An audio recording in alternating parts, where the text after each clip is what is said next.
रोजाना सबसे पहले अनुपमा सीरियल देखने के लिए हमारे चैनल को सब्सक्राइब करें। एपिसोड की स्टार्टिंग में हम अन्नू को देखते हैं जो रो रही होती है। उसको बार बार राही की बातें ही याद आती है।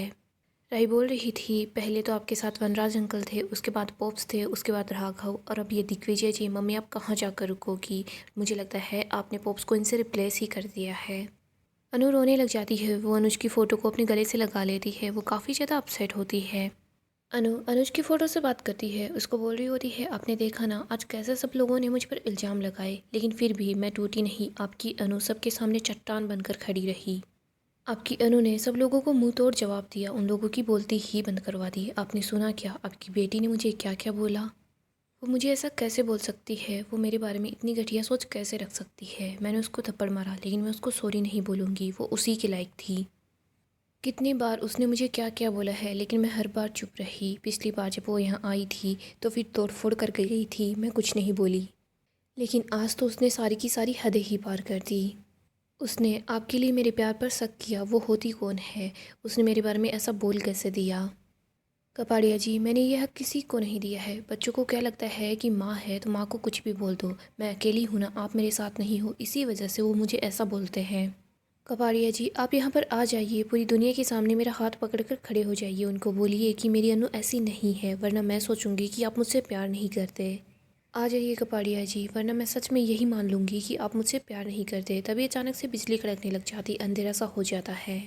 तभी यहाँ पर अनुज आ जाता है, जो अनु को बोल रहा होता है कि वक्त भी तुम्हारा है, कहानी भी तुम्हारी है, सपने भी तुम्हारे ही है। अनुपमा की स्टोरी में हीरोइन भी अनुपमा है और हीरो भी अनुपमा ही है। अनुपमा, तुम्हें अपने सपने पूरे करने हैं, लेकिन तुम्हें अपने सपनों को पूरा करने के लिए किसी की ज़रूरत नहीं है। अनुज बोलता है, अगर अकेले होते तो शायद खो भी सकते थे, लेकिन किसी का दिल है हमारे पास, और उस दिल में है मैं और तुम। अनु अनुज के हाथ को पकड़ लेती है। इसके बाद वो देखती है कि अनुज यहाँ से जा चुका है। अनु फिर से अनुज की पिक्चर देख रही होती है और बोलती है, कपाड़िया जी आप भी कमाल ही करते हो। आज परछाई बनकर मेरे दिल में जो अंधेरा था उसको दूर कर दिया। मुझे फिर से खुद पर विश्वास दिलाने के लिए थैंक यू सो मच। आपको पता है ना, अगर किसी और के सामने ऐसे रोती ना तो शायद वो मुझे अकेला समझते, कमज़ोर समझते। मैं हिम्मत हार गई हूँ, लेकिन मैं आपके सामने तो रो ही सकती हूँ। कपाड़िया जी, मैं आपसे तो अपने मन की सारी बातें बोल सकती हूँ, क्योंकि आप अपनी अनु को बहुत अच्छे से जानते हो।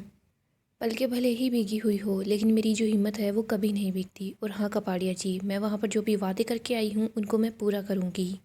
और आप तो मेरे साथ हो ही। आप जब मेरे साथ हो तो आपकी अनु को कोई भी नहीं हरा सकता, कोई भी नहीं। आगे हम कोठारी हाउस का सीन देखते हैं। सब लोग एक साथ बैठे होते हैं। तभी अनिल बोलता है, सारी रात हम लोग यहीं पर बैठे रहेंगे क्या? वाह, बहुत ज़्यादा रात हो चुकी है, चलिए सो जाते हैं। आज का दिन यहीं पर ख़त्म होता है। मोटिवा बोलती है, उन्होंने पहले तो हमें वहाँ पर बुलाया, उसके बाद हमारी इतनी बेइज्जती की, उन्होंने कितनी बातें सुनाई, लेकिन हम इस अपमान के घूंट को पीकर बस ऐसे ही सो जाएं। अनिल बोलता है, बातें तो आपने भी कम नहीं सुनाई थी। मोटिवा बोलती है, लेकिन मैंने जो बोला था वो सही बोला था, लेकिन अनुपमा जी की हर बात गलत थी। तुम लोगों ने देखा नहीं वो कैसे उस पराई मर्द की साइड ले रही थी, उसकी ढाल बनी हुई थी, और वो भी तलवार की तरह अनुपमा की साइड ले रहा था। अनुपमा जी ने एक पराई मर्द के लिए अपने समधियों की बेइज्जती की। उन्होंने अपनी ही बेटी पर थप्पड़ मारा, अपनी बेटी पर हाथ उठाया। गौतम बोलता है, इस उम्र में कोई चक्कर चलाएगा तो दिमाग तो घूम ही जाएगा। प्रेम बोलता है, गौतम भले ही मैं अनुपमा जी से नाराज़ हूँ, लेकिन मैं उनके कैरेक्टर को बहुत अच्छे से जानता हूँ। कोई भी उनके कैरेक्टर पर उंगली नहीं उठाएगा, और तुम पहले अपना कैरेक्टर देख लो, तुम कैसे हो। मोटिबा बोलती है, प्रेम वहाँ पर जब राही चीख चीख कर ये बातें बोल रही थी तब तो तुम चुप थे। इधर राही बोलती है, प्लीज़ मोटिबा अब उनका नाम ही मत लीजिए, मुझे उनका नाम सुनते ही घिन आती है।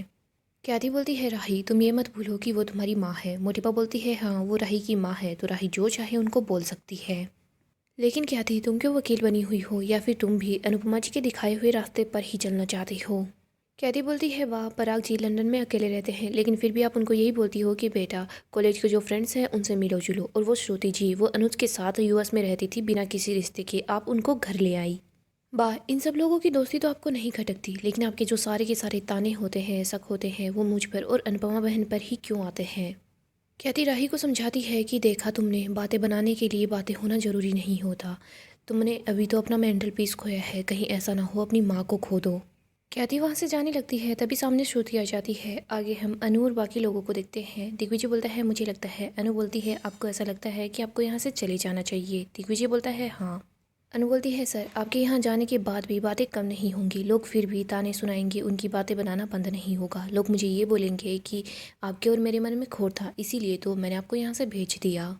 सच में कुछ न कुछ था जिसकी वजह से दुनिया का सामना नहीं कर पाए और आप यहाँ से चले गए। सर, लोगों का काम ही होता है कहना। दिग्विजय बोलता है, लेकिन सारे के सारे लोग आपके खिलाफ हैं। सर, आप मुझे छोड़कर जाना चाहते हैं, लेकिन आप तो कोच हैं ना। आपने अपने खिलाड़ियों को यही सिखाया होगा कि चाहे खेल कितना ही मुश्किल क्यों ना हो जाए, लेकिन मैदान छोड़कर नहीं भागना। कभी भी खिलाड़ी को अपनी टीम को छोड़कर नहीं जाना चाहिए। खैर, अगर फिर भी आप जाना चाहते हैं तो मैं आपको नहीं रोकूंगी। सर, अगर जाना ही है तो रात के अंधेरे में जाइएगा। क्या पता सूरज की रोशनी का सामना आप नहीं कर पाओ। मैं तो यही रहूँगी सर। सावी और अनुज के सपने को पूरा करूँगी, कैफ़े को चलाऊँगी, बहुत मेहनत करूँगी। सर, कान्हा जी मेरे साथ है, वो अगर चाहेंगे तो आपके हिस्से की लड़ाई भी मैं लड़ लूँगी। आगे हम फिर से कोठारी हाउस का सीन देखते हैं। यहाँ हम श्रुति को देखते हैं जो ख्याति को बोलती है कि देखिए, मेरी आपसे कोई लड़ाई नहीं है। राही कभी भी अपनी माँ को नहीं खो सकती, क्योंकि मैं यहाँ पर हूँ। मैं एक और बात कहना चाहती हूँ, एक हिंदुस्तानी औरत जो है वो कभी इतनी मॉडर्न नहीं हो सकती कि वो लिव इन में रहे। मैं अनुज के साथ रहती थी क्योंकि मुझे उम्मीद थी कि वो एक दिन मेरे हो जाएंगे, लेकिन अनुपमा अगर चाहती तो वो सा हाउस में रह जाती, लेकिन नहीं, वो सा हाउस में ना रह कर लिव इन में रह रही है। और इन सब बातों का सिर्फ एक ही मतलब हो सकता है, या तो अनुपमा को इस रिश्ते से काफ़ी सारी उम्मीदें हैं, या फिर ये रिश्ता ऑलरेडी बन चुका है। ये सुनकर सब लोग काफ़ी हैरान हो जाते हैं। ख्याति बोलती है, माफ़ कीजिएगा श्रुति जी, ना तो मैं आपके बारे में इतना जानती हूँ, लेकिन मैंने जितना आपके बारे में सुना है उसके हिसाब से ना तो आप साइकोलॉजी में अच्छी हैं और ना ही रिश्ते निभाने में। तो आप लोगों के बारे में अंदाजे लगाने बंद ही कर दीजिए। आगे हम फिर से अनु और बाकी लोगों को देखते हैं। दिग्विजय बोलता है, अनुपमा जी, अगर आपकी बेटी आपसे दूर हो जाएगी ना तो मैं अपने आप से नज़रें नहीं मिला पाऊंगा। अनु बोलती है, बेटी है वो मुझसे दूर नहीं हो सकती। कभी भी बच्चियाँ अपनी माँ से दूर नहीं होती। अगर वो फिर से ज़्यादा नाटक करेगी ना तो मैं उसको 2 थप्पड़ और लगाऊंगी, चोरी पकड़कर अपने पास ले आऊँगी, लेकिन अपने आप से दूर नहीं जाने दूंगी।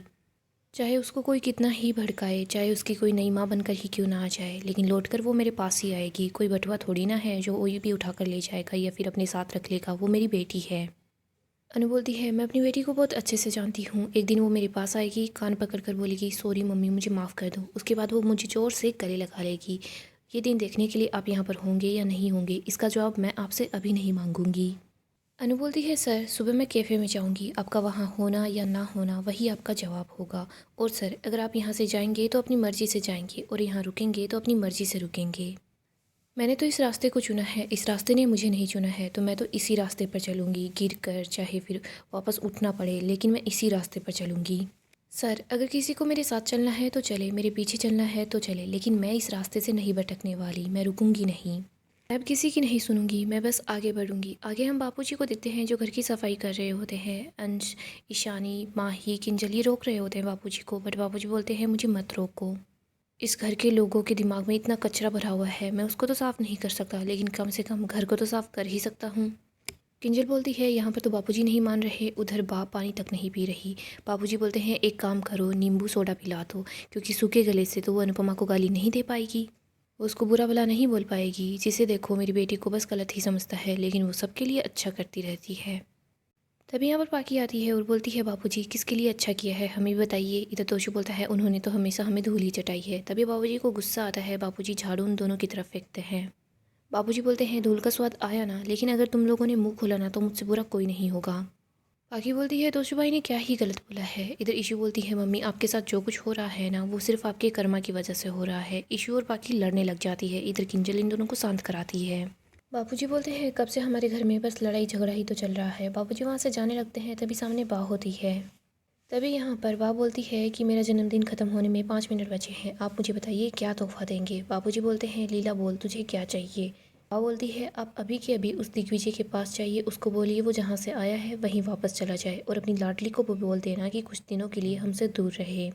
आपकी लाडली चलती फिरती चिंगारी है, वो जहाँ भी जाती है सब कुछ जला देती है। वो इस मोहल्ले में आई है, सबसे पहले हमारा ही घर जलाएगी। आगे आपकी मर्जी है, आपको मेरी चीता को आग देनी है या फिर उसको बस ऐसे ही जीते जी जलते हुए देखना है। बा ये बोलकर वहाँ से चली जाती है। तोशु बोलता है, बापूजी बा बिल्कुल ठीक बोल रही है, कम से कम उनकी ही तो बात मान लीजिए। इधर पाकी बोलती है, बापूजी मुझे तो वो दिग्विजय एक नंबर का फ्रॉड लगता है, कहीं ऐसा ना हो मम्मी को ही ठग ले।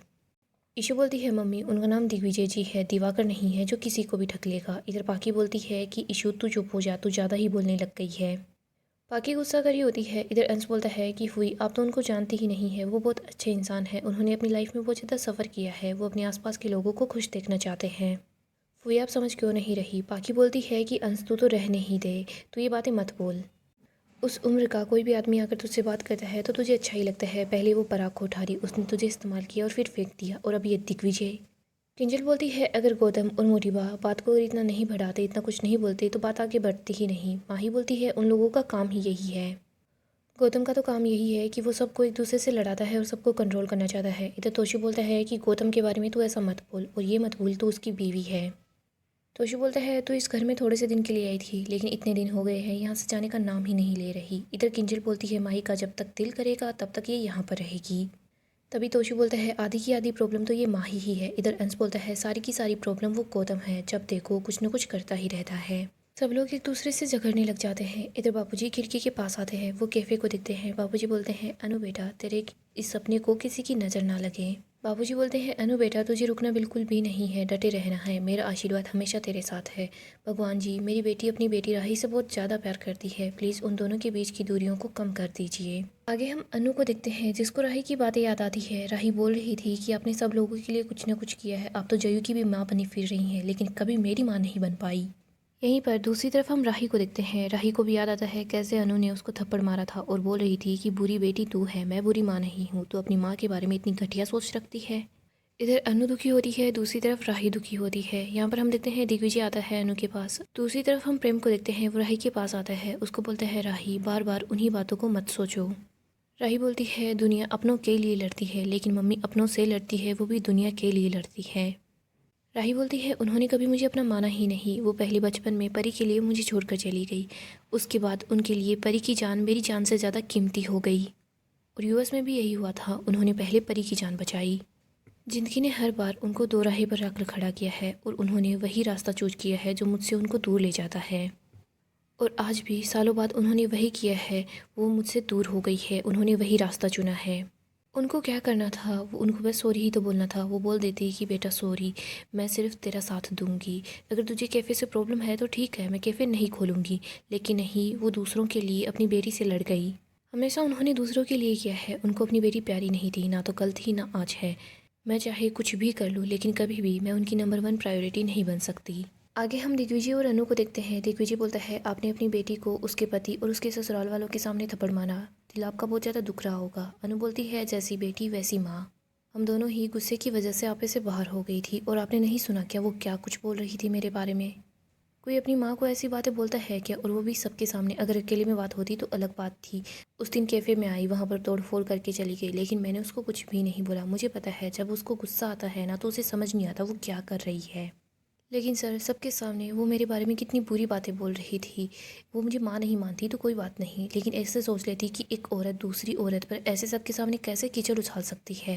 सर, इतना ही क्या गुस्सा करना, ये तो देख लो ना, अगर तुम किसी की बेटी हो तो सामने वाली को जिसको बोल रही हो वो भी तो किसी की बेटी होगी। मुझे समझ नहीं आता, माँ के प्यार में कोई शर्तें नहीं होती, लेकिन बच्चों के प्यार में इतनी सारी शर्तें होती है। माँ के प्यार की बच्चे हमेशा परीक्षा लेते रहते हैं। अगर मैं आईएएस, आईपीएस, डॉक्टर, वकील, दुनिया भर की परीक्षाएं देती तो शायद ये परीक्षाएं ख़त्म हो जाती, लेकिन ये जो बच्चों की परीक्षा होती है वो ख़त्म क्यों नहीं होती।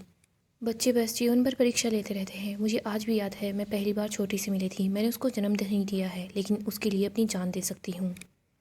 इधर हम राही को देखते हैं, जो रो रही होती है। प्रेम को बोलती है, जो जन्म से अपना ना होना, उस बच्चे की कोई फिक्र नहीं करता। सब लोगों की किस्मत कान्हा जी के जैसे नहीं होती। खून आखिरकार अपना रंग दिखा ही देता है। गाइस, डेली अपडेट के लिए आप हमारे चैनल को सब्सक्राइब करें, साथ ही साथ वीडियो को लाइक भी कर दें।